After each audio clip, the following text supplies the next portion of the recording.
கதையும் கூட படியில் முடிஞ்ச காவியந்தான்.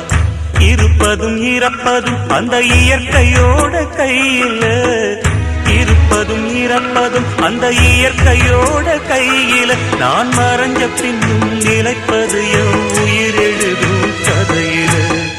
சந்திரனே சூரியனே நட்சத்திர நாயகனே, சந்திரனே சூரியனே நட்சத்திர நாயகனே.